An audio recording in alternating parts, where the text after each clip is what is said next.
नौसेना ने हर युद्ध का, हर छद्म का, हर षड्यंत्र का माकूल जवाब देकर कश्मीर और श्रीनगर के प्रहरी का काम किया है।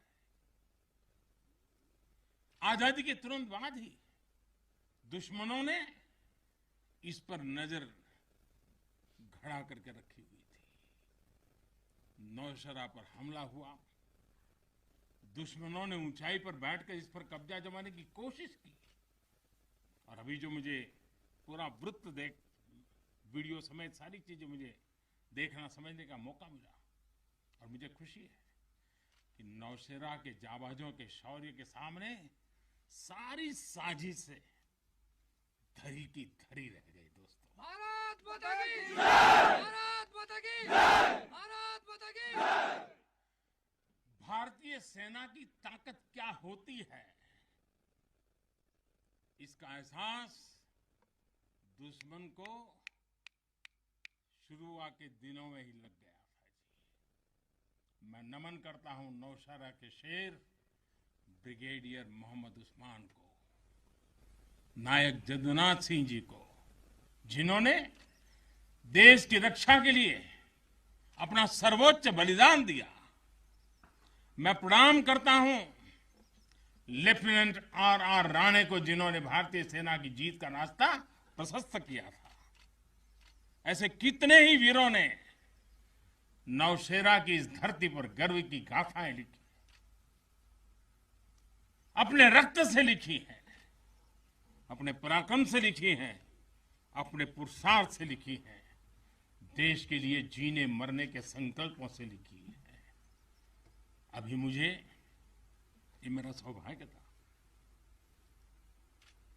कि दिवाली के इस पवित्र त्योहार पर मुझे आज दो ऐसे महापुरुषों के आशीर्वाद प्राप्त करने का सौभाग्य मिला। मेरे जीवन में एक प्रकार से अनमोल विरासत है। मुझे आशीर्वाद मिले श्री बलदेव सिंह और श्री बसंत सिंह जी। ये दोनों महापुरुष बाल्यकाल में मां भारती की रक्षा के लिए फौज के साथ कंधे से कंधा मिलाकर के साधनों के अभाव के बीच भी, और जब मैं आज सुन रहा था उनको, वही जज्बा था जी, वही मिजाज था, और वर्णन ऐसे कर रहे थे जैसे आज ही अभी से लड़ाई का मैदान से आए हैं, ऐसा वर्णन कर रहे थे। आजादी के बाद हुए युद्ध में ऐसे अनेकों स्थानीय किशोरों ने ब्रिगेडियर मोहम्मद उस्मान के मार्गदर्शन से बाल सैनिक की भूमिका निभाई थी। उन्होंने अपने जीवन की परवाह न करते हुए उतनी कम उम्र में देश की सेना के साथ कंधे से कंधा मिलाकर के काम किया था, सेना की मदद की थी। नौशेरा के शौर्य का ये सिलसिला तब से जो शुरू हुआ, न कभी रुका है, न कभी झुका है। यही तो नौशेरा है। भारत माता की जय! भारत माता की जय! भारत माता की जय! सर्जिकल स्ट्राइक में यहां की ब्रिगेड ने जो भूमिका निभाई, वो हर देशवासी को गौरव से भर देता है, और वो दिन तो मैं हमेशा याद रखूंगा, क्योंकि मैं तय किया था सूर्यास्त के पहले कि सब लोग लौट करके आ जाने चाहिए, और मैं हर पल फोन की घंटी पर टिकटिका के बैठा हुआ था कि आखिर से आखिर मेरा जवान पहुंच गया क्या, और कोई भी नुकसान किए बिना ये मेरे वीर जवान लौट करके आ गए, पराक्रम करके आ गए, सिद्धि प्राप्त करके आ गए। भारत माता की जय! भारत माता की जय! भारत माता की जय! सर्जिकल स्ट्राइक के बाद यहां अशांति फैलाने के अनगिनत कुत्सित प्रयास हुए, आज भी होते हैं, लेकिन हर बार आतंकवाद को मुंह तोड़ जवाब मिलता है। असत्य और अन्याय के खिलाफ इस धरती में एक स्वाभाविक प्रेरणा है, माना जाता है,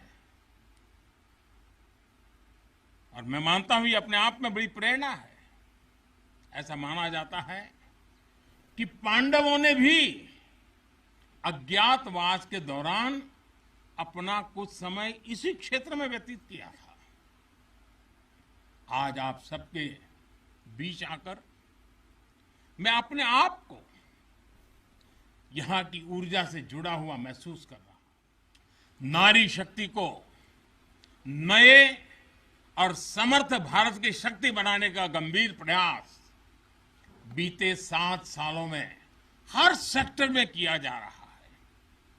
देश की रक्षा के क्षेत्र में भी भारत की बेटियों की भागीदारी अब नई बुलंदी की तरफ बढ़ रही है। नेवी और एयरफोर्स में अग्रिम मोर्चों पर तैनाती के बाद अब आर्मी में भी महिलाओं की भूमिका का विस्तार हो रहा है।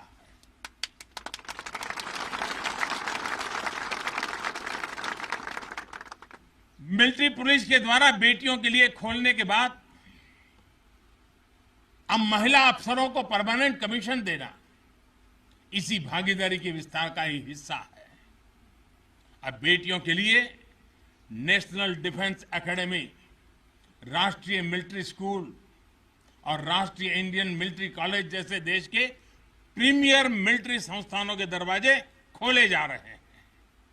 इसी वर्ष 15 अगस्त को मैंने लाल किले से यह भी घोषणा की थी कि अब देश भर के सभी सैनिक स्कूलों में बेटियों को भी पढ़ाई का अवसर मिलेगा। इस पर भी तेजी से काम शुरू हो गया।